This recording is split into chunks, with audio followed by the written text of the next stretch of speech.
ছেলেটা ব্যবহার আসার এত খারাপ, মানুষের শপিং ব্যাগ রাখার মতো জায়গা নাই, হে 60 জন করে নিতেছে। 3 জনের সিটে সে বলতেছে 60 জনের সিট, তাদের নাকি আবার বৈধতা আছে, কাগজপত্র আছে। এখানে বসার জায়গা নাই, যেভাবে বসাইছে একটা ব্যাগ যে আমরা রাখবো, শপিং ব্যাগ রাখার জায়গা পর্যন্ত নাই। মহিলারা বাচ্চাটা কই রাখবে? স্পিডবোর্ডের বডি ফিটনেস নাই, এটা আপনারা দেখলেই বুঝবেন। তো এইখানে তো যে বিশৃঙ্খলা চলছে আগের মতো চলছে। এই ছেলেটা ব্যবহার আসার এত খারাপ, মানুষের শপিং ব্যাগ রাখার মতো জায়গা নাই, হে 60 জন করে নিতেছে। আমরা অতি ভাড়া বেশি দিয়ে আসতেছি, এরপর আমাদেরকে যে ভোগান্তি হইতেছে, পাড়াবাড়ি মানুষের সাথে ব্যবহার আসার খারাপ। হে মোহাম্মদ আলী দোয়া দিতেছে, মোহাম্মদ আলী কথা বলতেছে। স্পিডবোটের যে আপনার ফিটনেসের যে ইস্যুটা বলেছে, এটা একটা টেকনিক্যাল ইস্যু।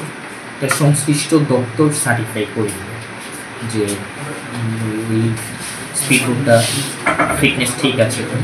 আরেকটা ইস্যু হচ্ছে যে তাদের অদক্ষ ড্রাইভার বলছে, এটাও আসলে ড্রাইভারের লাইসেন্স এটা সংশ্লিষ্ট দপ্তর ঠিক করবে। আর যে বললেন যে শিশু ড্রাইভার দিয়ে, আমি রেগুলার যাতায়াত করি, এই বিষয়টা আমি খেয়াল করি পার্সোনালি, যে কোনো ড্রাইভার আপনার আন্ডার এজ রয়েছে কিনা আমার চোখে পড়ে না।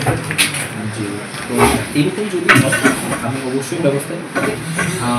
আমার যেটা প্ল্যান আছে, খুব শীঘ্রই আমরা সংশ্লিষ্ট সকল দপ্তরের সাথে বসে এবং সংশ্লিষ্ট যারা স্পিডবোটের মালিক ড্রাইভার পক্ষ যারা রয়েছে তাদের সাথে বসে একটা আলোচনা করে এটা কী করে সমাধান করা যায়। কারণ ফিটনেসবিহীন কোনো যান যদি চলাচল করে, এটা আমাদের জন্য ঝুঁকিপূর্ণ এবং দুর্ঘটনার সম্মুখীন হতে পারে। এতে আমাদের জানমালের ক্ষতি হওয়ার সম্ভাবনা রয়েছে। এই জন্য আমরা সকল পক্ষের সাথে খুব শীঘ্রই আগে বসে, যে আমি অলরেডি আপনার স্পিডবোট কয়টা রয়েছে, কারা চলাচল করছে, এটার একটা তালিকা সংগ্রহের জন্য ওনাদেরকে দেওয়ার জন্য বলছি।